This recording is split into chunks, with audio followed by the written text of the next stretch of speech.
আজকের ভিডিওতে জানবো কিভাবে বিচারকের কাঠগড়ায় দাঁড়াতে হয়েছিল ইসলামের এক খলিফাকে। 656 খ্রিস্টাব্দ। ইসলামী খেলাফতের চতুর্থ খলিফা, একজন শাসক, একজন যোদ্ধা, একজন আল্লাহ ভীরু মানুষ। তিনি আলী ইবনে আবি তালিব রাদিয়াল্লাহু তাআলা আনহু। একদিন তার বর্ম হারিয়ে যায়। কিছুদিন পর তিনি দেখলেন একজন ইহুদি নাগরিক সেটি ব্যবহার করছেন।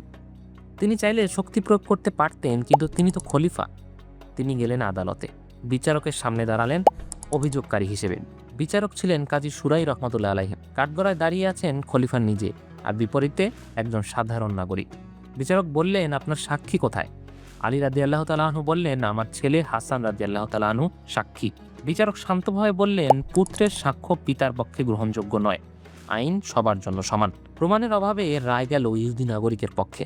ভাবুন সেই দৃশ্য, একটি রাষ্ট্রের সর্বোচ্চ ক্ষমতাধর মানুষ বিচারে হেরে যাচ্ছেন, কিন্তু তার চোখে ছিল না রাগ, ছিল না অহংকার, ছিল সন্তুষ্টি, কারণ ন্যায় প্রতিষ্ঠিত হয়েছে।